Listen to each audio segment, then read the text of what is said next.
Coba kalian tebak, kalau kita ngomongin soal tentang depresi, anxiety, ataupun masalah gangguan mental, siapa yang lebih sering kalian bayangkan, pria atau wanita? Dan mayoritas jawaban kebanyakan akan menjawab wanita, karena menganggap wanita adalah makhluk yang sangat emosional, karena mereka lebih sering menangis, mereka lebih sering curhat bersama temannya. Tapi ternyata faktanya justru sebaliknya. Menurut data dari World Health Organization, setiap tahunnya ada 720.000 orang yang meninggal karena bunuh diri. Dan fakta yang mengejutkannya, mayoritas adalah pria. Bahkan di banyak negara, angka kematian pria karena bunuh diri itu bisa 2-4 kali lipat dibandingkan wanita. Padahal, menurut data, wanita lebih sering mencoba untuk bunuh diri. Jadi pertanyaannya adalah, kenapa yang lebih sering mencoba justru yang malah terselamatkan? Dan kenapa pria yang lebih sering tidak terselamatkan? Di episode kali ini, kita akan membahas sesuatu. Kenapa pria lebih banyak meninggal bunuh diri dibandingkan wanita? Disclaimer terlebih dahulu, video ini dibuat untuk menghargai dan juga menyemangati teman-teman yang mungkin sekarang sedang depresi, tertekan, dan sebagainya. Tidak ada anjuran, saran maupun ajakan untuk melakukan sesuatu yang berbahaya. Jadi mohon untuk menonton video ini dengan kepala yang lebih dingin. Dan kita langsung masuk ke pembahasannya. Dalam dunia psikologis, fenomena ini disebut dengan gender paradox in suicide. Artinya sederhana, wanita lebih sering mencoba bunuh diri, tapi pria yang lebih sering sampai meninggal. Dan data dari WHO sendiri, untuk satu orang yang meninggal ada lebih dari 20 orang yang mencoba. Artinya, masalahnya bukan siapa yang lebih menderita, bukan siapa yang lebih lemah, tapi bagaimana cara kedua gender ini merespon penderitaan tersebut. Kita akan mundur sejenak dari cara bagaimana kedua gender ini dibesarkan, teman-teman. Dari kecil, banyak pria yang tumbuh dengan kalimat, jangan nangis, cowok harus kuat, jangan jadi pria yang cengeng, cowok harus tangguh, cowok harus melindungi, cowok tidak boleh cerita, dan kalimat-kalimat maskulinitas lainnya. Nah, tanpa sadar, kalimat-kalimat yang sudah ditanamkan sedari kecil ini membentuk satu hal ke dalam pribadi seorang pria. Pria tidak diajarkan cara memproses emosi. Mereka sedari kecil diajarkan hanya untuk menahan emosinya. Padahal menurut WHO, salah satu pemicu terbesar bunuh diri adalah stres hidup, masalah relasi, dan juga tekanan finansial. Masalahnya sebenarnya bukan di emosinya, teman-teman, tapi ketidakkemampuan mereka mengelola emosi itu. Dan disinilah letak perbedaan dari kedua gender ini. Secara umum, wanita itu lebih terbuka dalam mengungkapkan emosinya. Mereka bisa bercerita kepada temannya. Mereka lebih aktif mencari bantuan dari circle-nya.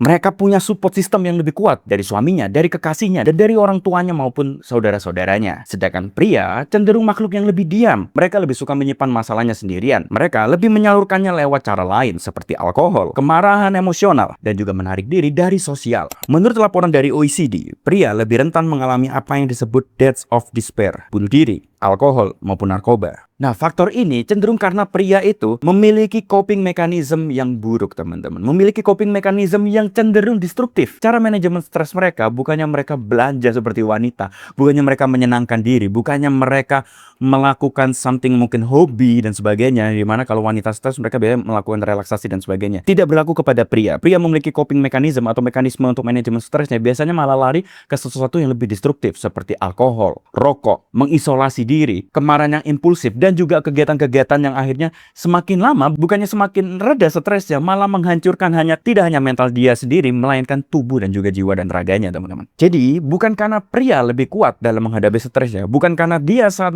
memiliki masalah tekanan finansial, saat dia bertengkar dengan istrinya, saat dia bertengkar di kerjaannya, saat dia memiliki masalah lalu dia berdiam diri, bukan berarti pria lebih kuat, tapi karena coping mechanism pria yang didesain buruk.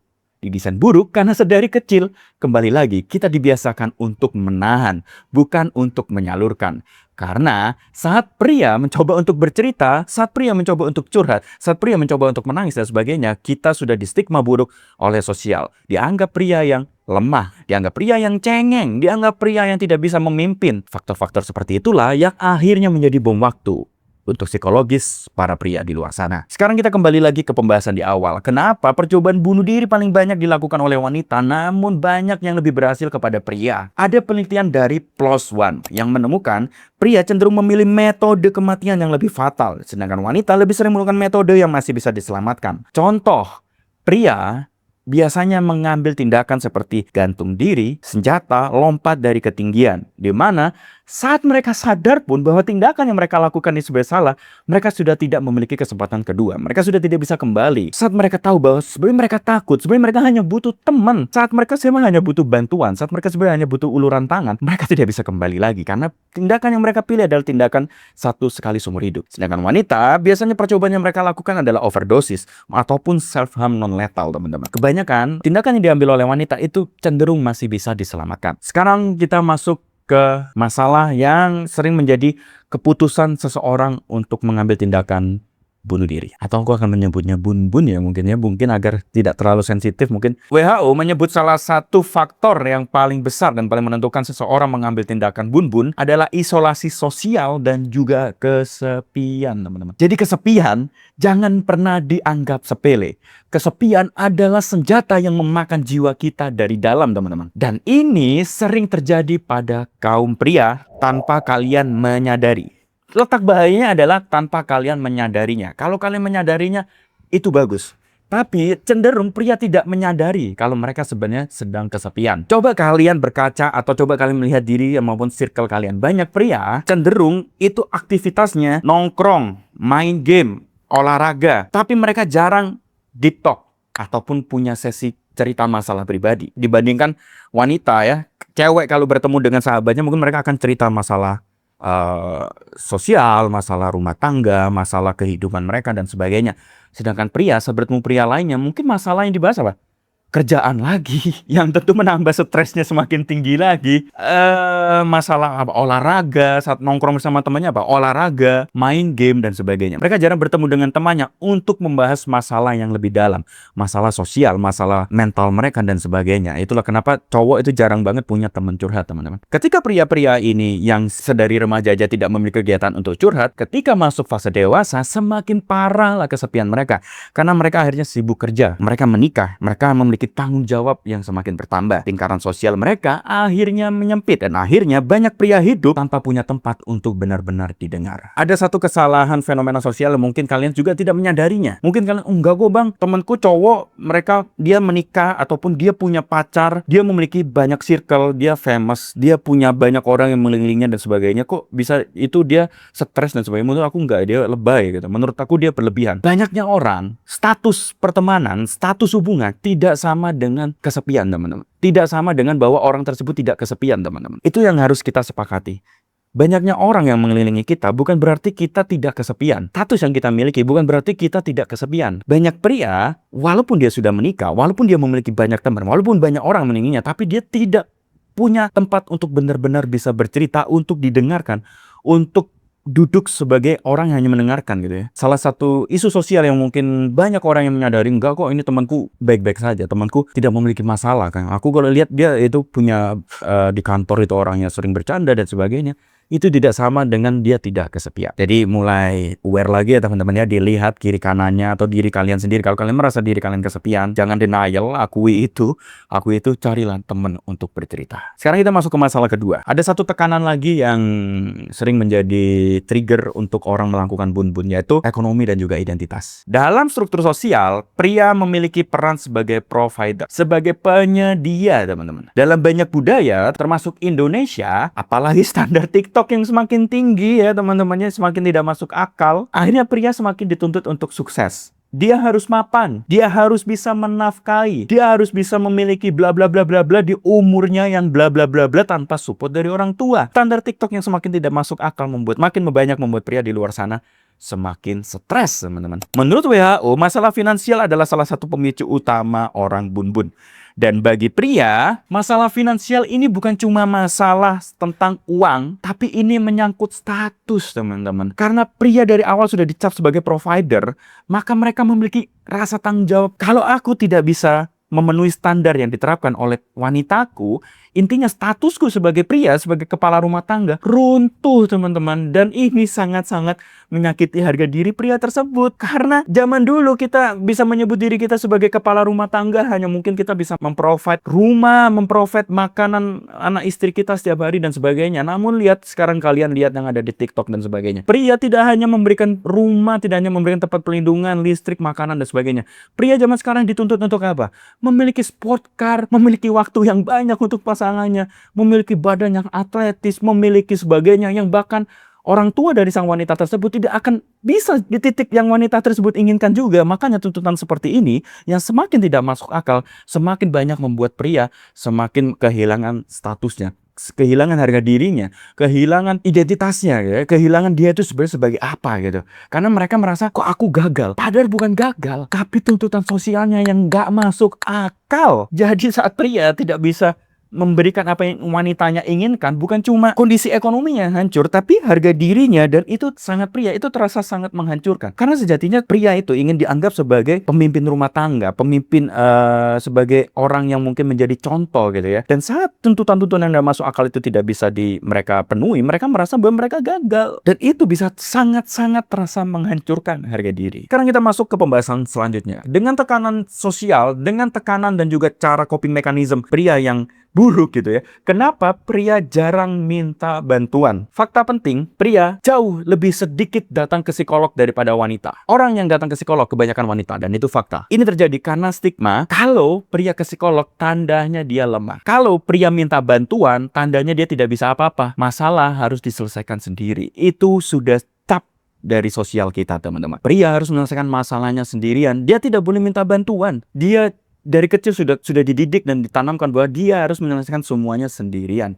Tidak peduli bagaimana caranya, tidak peduli bagaimana medannya, pria dituntut harus bisa menyelesaikan masalahnya sendirian dari kecil. Sering kan kalian seperti itu? Dimana ada anak cowok pulang ke rumah, dia dibully, lalu bapaknya bukannya menenangkan, memberikan masukan dan sebagainya, malah menyuruh sang anak tersebut untuk membalas. Dengan labeling, pria harus gentle katanya. Pria harus bisa membalas apa yang diperlakukan sama orang lain. Akhirnya tertanam. Oh, berarti aku tidak boleh minta bantuan even ke orang tuaku sendiri. Berarti aku harus menyelesaikan masalahku sendiri. Saat ada yang menggangguku, berarti aku harus menyelesaikan masalah ini sendiri. Nggak ada orang yang bantu aku. Semuanya harus diselesaikan oleh tanganku sendiri. Nah, labeling-labeling maskulinitas yang seperti itulah yang akhirnya membuat pria semakin keperosok. Mental mereka semakin hancur tanpa mereka sadari. Jadi kita sekarang tahu ya teman-teman, ini bukan tentang pria lebih kuat, ini bukan wanita lebih lemah dan sebagainya. Ini tentang satu hal sederhana, bahwa pria lebih sering diam. Makanya kalau teman-teman sekarang merasa kesulitan, merasa ada masalah dan sebagainya, ceritalah, berbicaralah. Aku akan meng-share satu kejadian nyata ya teman-teman ya. Ada seorang followersku, dia memiliki masalah teman-teman. Intinya dia memiliki masalah sosial yang akhirnya dia membuat dirinya sakit, jatuh sakit. Dan waktu itu adiknya meminjam akunnya itu mengirim pesan ke Instagramku teman-teman. Pesannya adalah bahwa sang adik minta tolong kepadaku untuk agar diriku memberikan semangat terhadap sang kakak ini teman-teman. Biar dia bangkit lagi, biar dia pulih lagi gitu ya. Aku membuat video di situ. Aku membuat video yang mungkin secara durasi video tersebut mungkin nggak terlalu banyak menyita waktuku gitu ya. Tidak terlalu effort yang sampai bagaimana. Aku hanya pakai HP, aku menyemangati, aku memberikan dia semangat, memberikan motivasi, jangan pernah menyerah, dia harus bangkit, bla bla bla dan sebagainya. Sudah aku kirim, sang adik berterima kasih. Udah, aku kira itu hanya menjadi angin lewat ya. Aku kira ya udahlah gitu ya. Aku mendoakan juga agar orang tersebut baik-baik saja dan sebagainya. Lalu sekitar 6 bulan mungkin, sang kakak akhirnya mengirim pesan pribadinya sendiri teman-teman ke DM Instagramku. Dia berterima kasih karena berkat video yang aku kirim, berkat motivasi yang aku kirim, dia itu bangkit lagi. Dia terselamatkan teman-teman. Dia merasa bahwa ya hidupnya itu belum di ending gitu. Akhirnya dia bangkit, dan dia bangkit sambil menulis sebuah buku.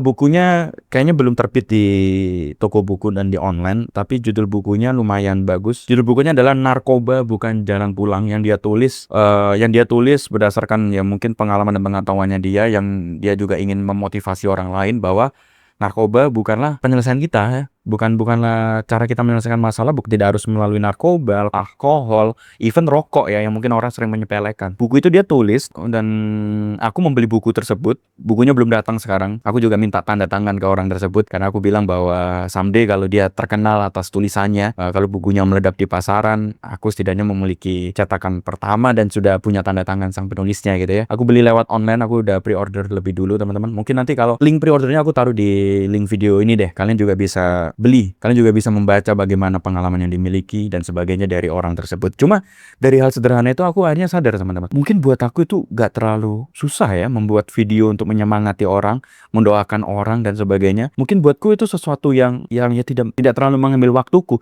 Tapi ternyata itu sesuatu yang berharga untuk orang lain. Jadi aku punya kesimpulan bahwa terkadang kita mendengarkan orang lain berbicara, cerita orang lain, itu sudah sangat-sangat jauh menyembuhkan luka seseorang teman-teman. Makanya kalau kalian punya depresi, anxiety, masalah tekanan sosial, cowok ya, please jangan malu. Ceritalah teman-teman. Kalian bisa direct message ke aku, kalian minta pendapatku dan bagaimana dan sebagainya. Cerita, jangan takut untuk cerita. Menurutku udah bukan zamannya cowok itu harus di branding, diberi stigma. Kita manusia yang kuat, kita tidak memiliki celah, kita tidak boleh cerita, kita harus melakukan ini semua. Menurutku udah bukan zamannya.